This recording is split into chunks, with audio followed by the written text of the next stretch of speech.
Welcome back to this next part of the seminar. Before we start, I want you to sit back, think a bit of what you've learned. Be sure that you are biologically replenished. So just push pause now and reflect for a moment. I assume that you are back, that you press play, and that we can continue with this part of the seminar. Let's look at the next slide. You will see that cognitive empathy has an upstream effect on collective creativity, where effective empathy has a downstream effect on social safety. Cognitive empathy, I would argue, is a capability that is non-negotiable going forward in the future for the human race. We need to be able to understand one another's perspectives to enable us to work together in the creative collective. How do you build cognitive empathy? One way of doing this is by being curious about people. In your team, ensure that you continuously try to understand the perspective of another team member. Put yourself in that person's shoes. Try to get to know them properly. Try to understand their worldview. Where do they come from? Why do they come from there? How did they grow up? What kind of background do they have? Etc. And then understand their worldview from their perspective. Not to necessarily agree with that, but to understand it so that you can collectively find ways of moving the team dynamic forward. If you cannot achieve that, and the diversity leads to a diversion in the road for this team, then it most likely is because you are not socially safe together. And so you have to establish commonalities. You have to have that perspective and capability, and you can see how these drivers affect each other. So ensure that you have that perspective of another so that you can together have a capable creative collective, and that you can come up with an innovative collective solution, which is way more innovative than that of an individual. And so this is a very important component, and especially, as we said, in this current times where we are very concerned about what are these robots, the bots, going to do, what's going to happen in this world of AI, what is the future of work for many people, will the robots take over our work, what is the future of work for us? The one thing that we need is more empathy, and the cognitive empathy will ensure that you and I, as a creative collective, as a biological system, and as a biological living organism and a team, work at our best, ensure that we are collectively creative and that we are a high-performing team. And I think I've stressed this enough now, so we can move on and look at what happens if the creative collective collaborates properly together. Remember that working, collaborating together as a group, as a team, ensures that you as a team have a collective intelligence factor, which is called the C factor.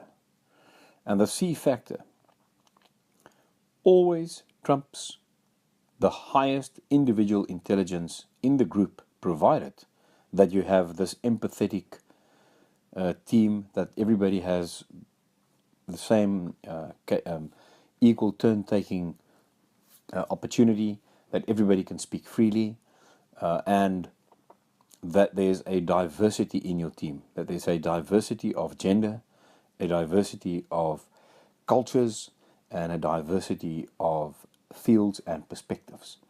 Now, this is something that's been well studied, and we think that you as a team, while you have a team that you cannot immediately change, should find ways to ensure that you enhance your diversity if you do not have that. And if you have diversity, establish your commonalities, be sure that you have a social safe team, and then really leverage this diversity. This is a very profound leadership capability. What you see here is that optimized collective creativity also prepares the individual brain for optimized performance. So as a group, as a diverse group and a socially safe group, you can come up with the best innovative solutions for your problems. But what it also does is it enhances the individual performance. And you can see these three individuals here in the team working on their own, but, and effectively as individuals working on their own outside of team meetings. Their performance is enhanced through something called allostasis. It means that a creative collective that is really working well tend to move every individual into a relaxed physiological state. And in moving into that state, remember we are back at this very important basic rule that they perform from a baseline of a relaxed, alert state, so that their minds are open, their prefrontal cortex, each of these prefrontal cortices here, and these individuals are alert and also regulating the system. And then you perform better outside of the team as well, if you are in a great creative collective. So there you see it on the illustration, collective creativity, the C factor. Ensure that the C factor, the collective intelligence factor of your team, is as high as you can get it. It means that your individuals are optimized, they work from a relaxed physiological state, they are socially safe, they have cognitive empathy towards one another. You, if you are the leader in the team, are not the ruler of the team and are not dominating the others. You are working within the team, ensuring that everybody voice their opinions freely. You ensure that this group, therefore, are capable of being at their most innovative. And then in addition, ensure that the group learns as much as they can about their fields, because surely you need knowledge. And then you really have a wonderfully smooth working, high performing, innovative team process going. Now I'm going to move our attention to goal directedness. Remember, we talked about social safety at the base. We talked about the creative collective at the top, where we leverage the diversity. Now we really want to talk about this very, very important characteristic of the brain called goal directedness. Remember that we set goals, which is an activity, but we are goal directed. It means that innately you and I are goal directed to avoid threats and maximize rewards continuously. And you really want to be sure that that goal-directed state is optimized, that it works at its best for you in the unconscious, which means that you will achieve higher and higher goals, or at least have the capacity to achieve higher and higher goals because of the state. At the same time, if it is reduced, you have a big problem, because it spirals down and effectively your brain is not really capable of driving you to maximize the rewards that you need to be maximizing. The springboard for goal directedness in our model consists of two things. The first one is a healthy mood state. And what you see here is an illustration of someone being in a sense of well-being state, somebody who has this sense of being well, and you can see his springboard called serotonin enables him to achieve his goal. That serotonin is a neurotransmitter, just to revise this with you, a neurotransmitter that is secreted in certain pathways of the brain. Amongst others, some areas of these pathways are very important to ensure that we have a sense of being well. It says, I'm okay, I'm well. Whereas dopamine, which is another neurotransmitter, gives us this sense of achievement. Yes, so if he scores that goal, dopamine will be secreted in his reward pathways, and he will have, yes, I achieved this. And to ensure that dopamine pathways are optimized, you want a baseline of a healthy mood state. And a number of the drivers, especially the wellness rhythms, contribute to ensure that you and I are in a healthy mood state. If we are ill, so if we really are depressed, we need medication and treatment and other forms of therapy. to get that serotonin balance back again in the brain. But by and large, many of us who are not in a healthy mood state do not need medication and therapy. We need social safety, we need wellness rhythms of exercise, good sleep, and mindfulness training, which should do the trick. So ensure that you, as a team, have got a healthy mood state and look after the individuals in your team, because this forms the springboard for goal-directedness. So in this model, to the far left, we added the springboard for goal-directedness mood state. And then another one we added in here is self-worth. These are some of the factors that affect the emotional driver system to ensure that you have a strong self-leadership capacity and emotional regulation capacity. Mood state and self-worth. I spoke about mood state, so let me just say a few words about self-worth. Self-worth also is quite synonymous with self-integrity. To what extent do I integrate my values into actions? So let's think about values. What are your personal values? What are those things that are really valuable to you as an individual?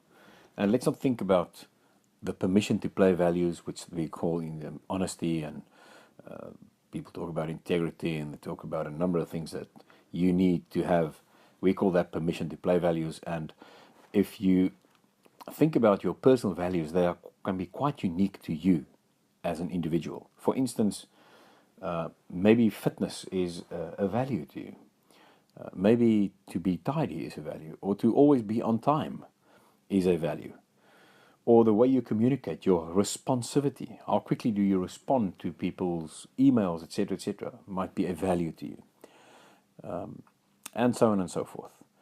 And these values, a set of maybe 3 or 4 or 5 values that you can think of that are really important to you.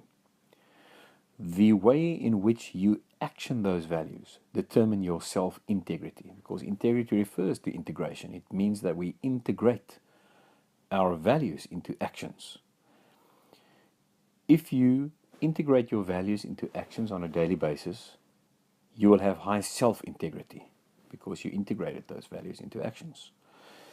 And the degree to which you are not integrating your values into actions reduces your self-integrity and your self-worth. And that reduces the springiness of the springboard for goal-directed behavior. So what you want is you want a healthy mood state, and you want to ensure that you have a high self-worth, which are both unconscious conditions, so that they form the springboard for goal-directed behavior. And so let's sit back a bit and just look at this model before we leave it. This is a way that we describe a model for self-leadership and a model for resilience underneath.